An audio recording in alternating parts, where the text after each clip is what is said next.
ओम शांति। मुझे बहुत क्रोध आता है और बहुत प्रयत्न करती हूँ और प्रयत्न करने पर भी क्रोध पर कंट्रोल नहीं कर पाती हूँ। छोटी-छोटी बातों पर परिजनों पर चिल्लाना हो जाता है। क्या करूँ? बहुत क्रोध आता है, एक बहन ने पूछा। तो देखिए क्रोध आता क्यों है? सबसे पहले हमें उसकी मूल बात को समझना है, उसकी जड़ क्या है? देखिए, क्रोध तभी आता है जब हमारी कामना में विघ्न पड़ता है, हमारी इच्छाओं में विघ्न पड़ता है, हमारी इच्छाओं की पूर्ति नहीं होती है, कामनाओं की पूर्ति नहीं होती है। क्योंकि देखिए, क्रोध के पहले क्या है? काम। जो भी 5 विकार बताए गए हैं, गीता में भी बताया है, काम, क्रोध, लोभ, मोह, अहंकार, ये हैं नरक के द्वार।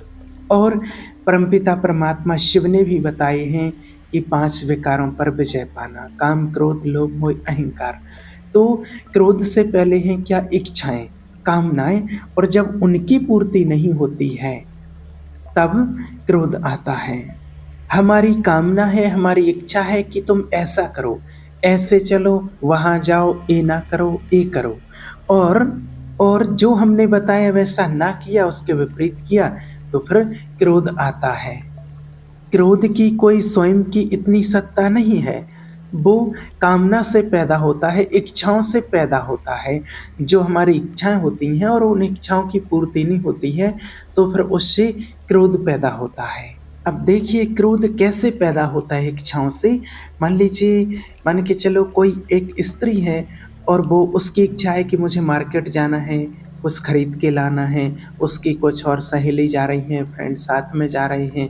तो अब उसकी इच्छा है मुझे मार्केट जाना है, मार्केटिंग करनी है, ये लेना है, वहाँ से वो लेना है।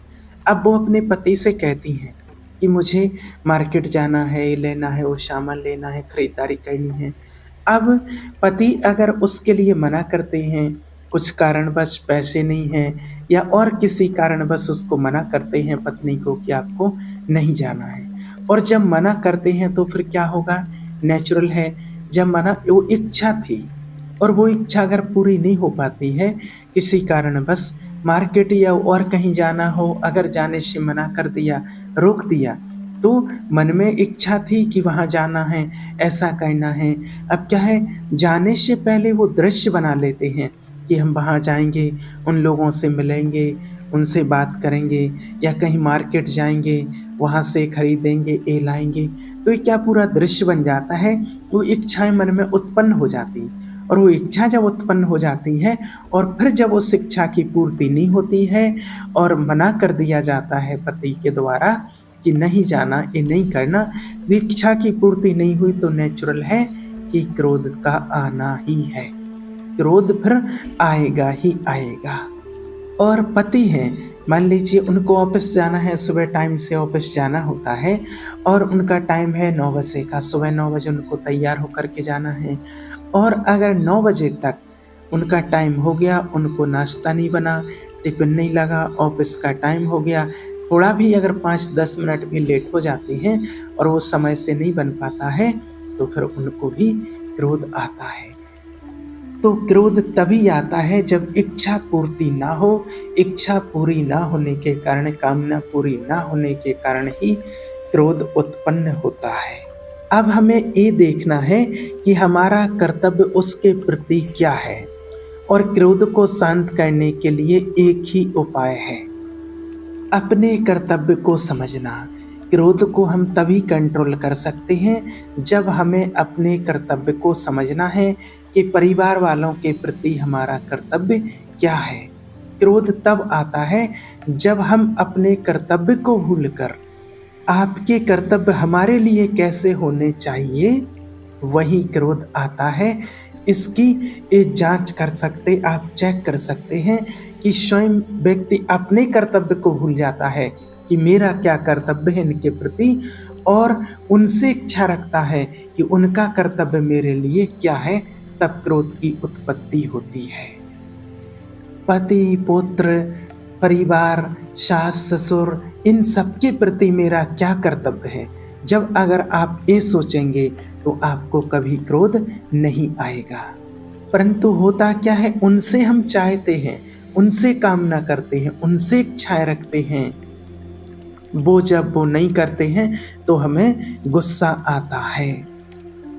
हम अपने कर्तव्य को भूल गए, हमने अपना कर्तव्य तो किया नहीं और हम उनसे इच्छा रखने लगते हैं और जब वो पूर्ति नहीं होती है तब फिर क्रोध की उत्पत्ति होती है, क्रोध आता है। और अगर हम इन सब से ऊपर उठ करके एक परमात्मा का ध्यान करें, उसको याद करें, उसमें ही मन लगाएं तो हमारी सारी इच्छाओं की पूर्ति हो जाती है। फिर हमारी कोई कामना, कोई इच्छा नहीं रह जाती है, क्योंकि हमें वो परमात्मा से ज्ञान मिलता है। वो ज्ञान के चक्षु खुल जाते हैं कि वास्तव में सच्चा सुख ईश्वर के सिवा और कोई दे नहीं सकता है। तो फिर हमें और कोई इच्छाएं नहीं रहती हैं, सारी इच्छाएं हमारी अच्छा में परिवर्तन हो जाती हैं कि जो भी भगवान ने दिया है, जो भी मुझे मिला है वो ही अच्छा है। चाहे वो पति हो, चाहे परिवार में कोई भी सदस्य हो, पुत्र हो, पत्नी हो, कोई भी हो, जो मुझे मिला है वो अच्छा है, वो मेरे कर्म अनुसार ही मुझे मिले हैं, इसलिए फिर उसमें हमेशा संतुष्ट रहते हैं। फिर कोई इच्छाएं कामना नहीं रहती हैं और जब परमात्मा को याद करते हैं तो ऑटोमेटिक धीरे धीरे और वो इच्छाएं कम होने लगती और जब इच्छाएं कम होने लगती हैं तो क्रोध ऑटोमेटिक दूर हो जाता है, चला जाता है, क्योंकि इच्छाएं ही क्रोध को उत्पन्न करती हैं। जब हम परमात्मा को याद करते हैं हमारी बुद्धि शीतल होने लगती है, हमारी बुद्धि दिव्य गंभीर होने लगेगी। क्रोध करना अच्छा नहीं है, ये सभी जानते हैं। अपना भी हृदय जलता है और दूसरों को भी जलाता है। क्रोध के लिए कहा भी गया है कि जिस घर में क्रोधी व्यक्ति होते हैं वहाँ पानी के घड़े भी सूख जाते हैं और पानी के घड़े तो बाद में सूखते हैं, लेकिन जो क्रोध करने वाला व्यक्ति होता है वो पहले सूखने लगता है। दुबला पतला होता है जो बहुत ज़्यादा क्रोध करता है, क्योंकि क्रोध एक आग है, एक अग्नि है, एक ज्वाला है। और जब वो ज्वाला उत्पन्न होती है अंदर से, जब वो ज्वाला जलती है तो उसका जो खून है उसको जलाती रहती है और धीरे धीरे करके वो व्यक्ति अपने आप दुबला पतला होता जाता, क्योंकि उसके अंदर तो आग जल रही है, ज्वाला जल रही है और उसमें वो जलता रहता है। क्रोध करने वाला व्यक्ति एक वो हो जाता है, किसी पर क्रोध आता है तो उससे उसने वो बात बोल दी जिस बात को लेकर के गुस्सा आ रहा है, तो वो बात बोल दी तो उसका गुस्सा थोड़ा ठंडा हो जाता है, जब दूसरे पर निकाल देते तो हल्का हो जाता। लेकिन एक वो व्यक्ति होता है जो निकाल नहीं पाता है और वो बहुत खतरनाक होता है, जो निकाल नहीं पाता है। जैसे मान लीजिए अगर पति पत्नी में क्रोध आता है तो पति ने तो सुना दिया पत्नी को, उसके ऊपर निकाल दिया, लेकिन पत्नी नहीं सुना सकती हैं। अब वो अंदर भरा है, अब वो किस पर निकाले, तो वो अंदर ही अंदर घुटती रहती हैं, जलती रहती हैं, अंदर ही अंदर चलता रहता है, तो वो क्रोध और बहुत ज़्यादा खराब होता है। फिर ना उनका खाने पीने में मन लगेगा, ना किसी चीज़ में मन लगेगा। और अगर फिर बच्चे हैं तो फिर पत्नी का क्रोध बच्चों पर उतरता है तो बच्चों का जीवन खराब होने लगता है। जिस घर में रोज़ रोज़ लड़ाई झगड़े क्रोध होता है तो वहाँ बच्चों की लाइफ खराब होने लगती, क्योंकि पूरा असर, वो वाइब्रेशन पूरा बच्चों के ऊपर आता है। और जब क्रोध आता है तो उसमें फिर समझने की शक्ति नहीं रह जाती है।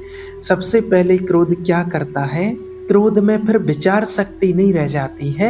सबसे पहला काम क्रोध क्या करता है, हमारी स्मृति का नाश करता है और क्रोध हमारी बुद्धि का नाश कर देता है। और जहाँ बुद्धि का नाश हो जाता है तो फिर क्या हो सकता है वो आप समझ सकते हैं। फिर उस व्यक्ति को सोचने और समझने की कुछ भी समझ शक्ति नहीं रह जाती है, जिससे बहुत बड़े कदम उठा लेते हैं। कोई सुसाइड भी कर लेते हैं, कोई मर्डर कर देते हैं, कोई कुछ कर देते हैं, क्योंकि वो बुद्धि का नाश कर देता है। इसलिए हमें सोच समझ करके ही कदम उठाना है। उस टाइम पर मुझे सोचना है कि मेरा इस टाइम पर क्या कर्तव्य है। सामने वाला क्रोध कर रहा, कोई कुछ बोल रहा, कि मुझे क्या करना है, उस टाइम पर मेरा क्या कर्तव्य है। अगर आप ये सोचेंगे तो आपको कभी क्रोध नहीं आएगा।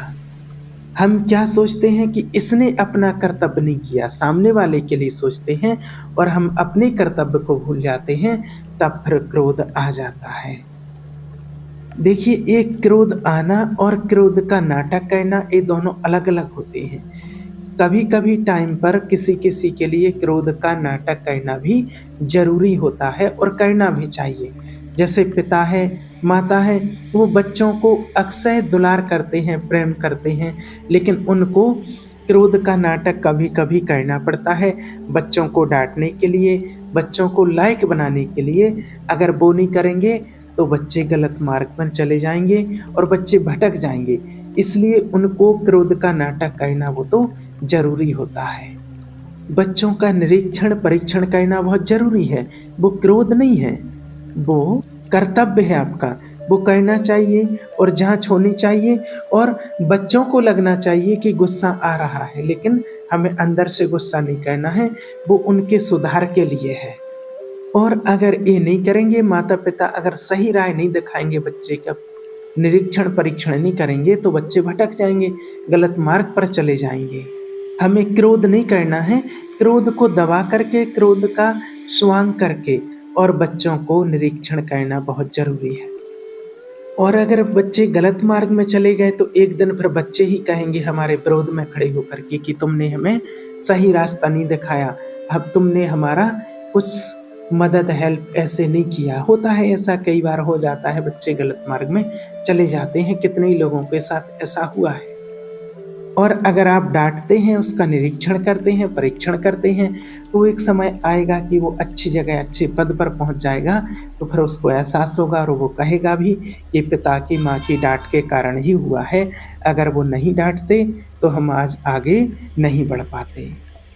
तो देखिए, क्रोध से वैसे किसी का हित नहीं होता है, ना स्वयं का होता है, ना दूसरों का होता है। इसलिए क्रोध को हमें त्याग देना है और क्रोध को जीतने के लिए बस एक ही है, परमात्मा की याद करना।